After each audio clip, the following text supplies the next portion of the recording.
Washington, Matthew Broderick.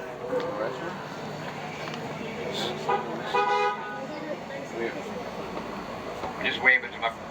He's been there for years. Now, if you look right over here to the left, You single? there's a statue of Mary Dyer. Mary Dyer was a Quaker, and she was preaching the Quaker religion. They were Anglican and Puritan. They told her to stop and made her leave Boston. She came back. They told her to stop, made her leave again. When she came back the third time, they took her on Boston Common and hanged her. See, it says Mary Dyer, Quaker, witness for religious freedom, hanged on Boston Common, 1660. And there's a little quote underneath it from it. Says, "My life not all be as in comparison to the liberty of the truth." And I think it's like old English way of saying that she would rather be put to death than allow them to tell her she couldn't practice the religion she believed in.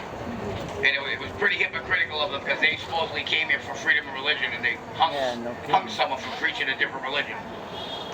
And that's why there's a statue of it, because it's so ridiculous that they did that. Now, right on the left here, King's Chapel.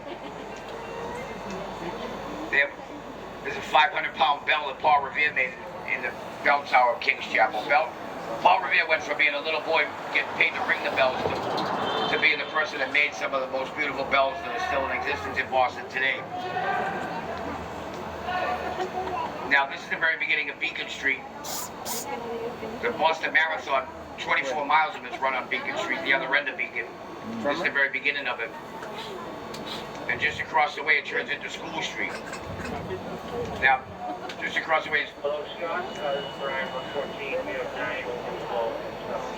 See, he left ahead and leave 9 behind him. Yeah. I would have... Probably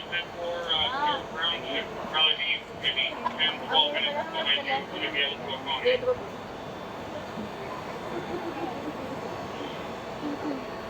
See, I would have put the 9 in standing up if they were younger. They don't look that old there. Now, right across the way is School Street. Now, it's named School Street because it's the very first public school in the country. Was founded right there in 1635. Just to give you an idea of how old that is, Harvard didn't get founded until the next year, 1636. And it was founded with 9 students, Boston Latin. Now they have about 4,000 students, and it's still the most prestigious high school in the country. You have to take an exam to get in there, and you have to take 4 years of Latin to graduate. Nobody takes Latin anymore, but they still have to take 4 years of Latin to graduate. They didn't allow women in there until 1972. And some of the more famous alumni, John F. Kennedy's father, Joseph Kennedy, went there. Who's crying? Who's crying? Yeah, I don't know. We got some stuffed animals, some dolls. What do we got here? Stop the cry. All right, who wants a doll? Who's crying? I hope it wasn't a boy, and I'm passing that back for him to stop crying. All right. Got to stop her crying? Miracle, wasn't it?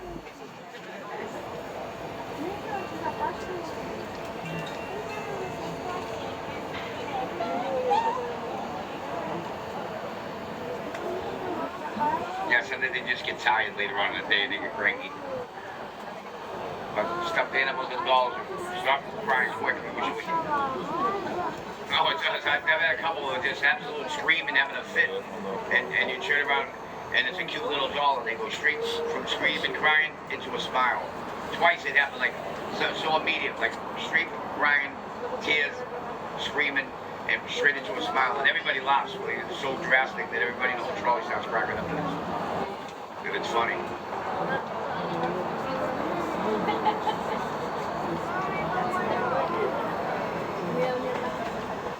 They're going to give me a hard time about how long this tour took, but I mean,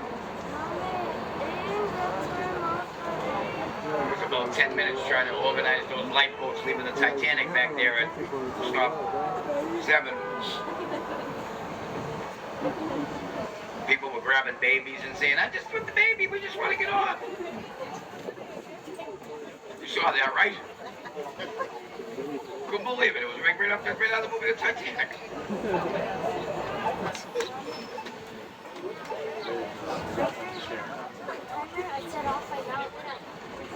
Yeah, so right on the left here is where Boston Latin was founded, the very first public school in America in 1635 with 9 students. Now couple more famous people that went there, like I said, Joseph Kennedy, Roosevelt Joe Kennedy's father. His name was Honey Fitz. He was the mayor of Boston.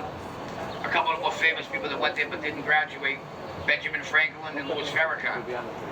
Now, it doesn't mean that they flunked out. It just might mean that they just transferred schools, moved away. I never dug into it any deeper. Just there's a couple of more famous people that went there but didn't graduate from there. Now, right on the right here is the Irish Famine Memorial. Over 1 million people died in the Irish potato famine, starvation. That's a memorial to them right there. Just after that, a lot of Irish started to immigrate to the United States, only to get here and see signs in all the shops and store windows saying Irish need not apply. Now, where's the woman that wanted to get off here? All right, go on, girlfriend. All right. We'll get out too. Oh, now we're finally getting rid of people. We don't need to, huh? Now everyone's jumping every time the door's open. See you guys. Only kidding. Enjoy the rest of your day. That dog's so cute. It looks like a stuffed animal, and it's real. Look at it. Look at it. You see that? I know it was real.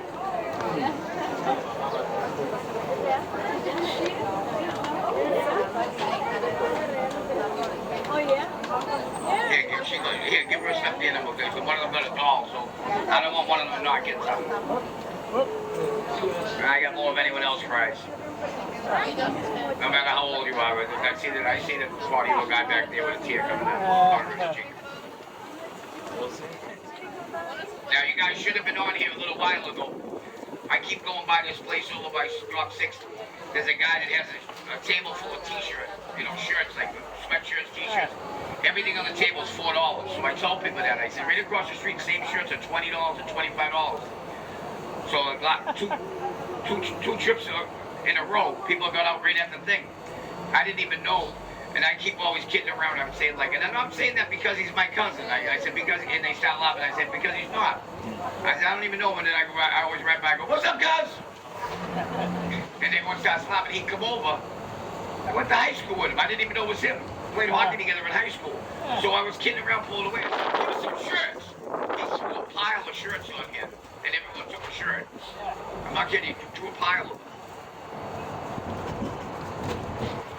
I said, I was only kidding. I couldn't believe how many she threw a big bunch of shirts. I said, I told you he's stealing somewhere, because I don't know how you can sell for $4 and make any money.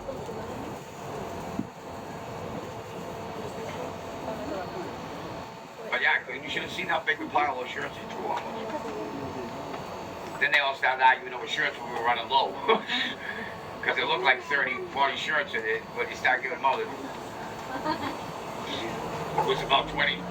25, but you have full trolley. Now this area is called Post Office Square, because the very first post office in the nation, right there.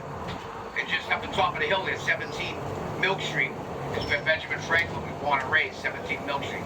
And he was, just by chance, he was the very first Postmaster General. So he was born just about 50 yards away from where he became the very first Postmaster General. Now, 1872, they had something in this area called the Great Boston Fire of 1872. Just about every single building, 4 blocks in every direction, burned down to the ground. 776 buildings burned down to the ground in one day. Now, they contributed that once they start going like that, they don't have enough water to put them out. They didn't have like the water pressure and piping and everything they have these days. They'd have tanks that buses pull down to the fires. And they had some type of equine flu, and the horses were actually sick. It's a flu that once a couple of them have it, they end up giving it to all the rest of them. So all the horses were sick. The firemen had to drag the hoses and equipment down to the fire. And they were storing a lot of textiles, loaded with flammable. So all those things considered, that's how they all burnt down. There's only like one of the only surviving buildings I'll point out in a minute. I just want to point out one more thing, because this isn't going to be there too much longer. The most beautiful mural you'll ever see right here. That was done by 3 guys on a lift with cans of spray paint. It's amazing, the detail and sharpness of that thing. That was done by people with cans of spray paint. And it's called an artist wall. And it's part of the Roosevelt Joe Kennedy Greenway. Every year, like about 7,500 artists, they describe what they want to do, give a little sample of what they do, a sample of their work, and show like what they can do, like a resume type of thing. and then there's a committee that chooses like one winner. That was three local artists that are also community activists. One of them's been doing with spray paint, like spray paint murals and tagging, they used to call it, since 1991. And the name on the boombox there says Pro Black GN Crew. That's the name of the artist group. There was three of them. And they just started off, but they paint over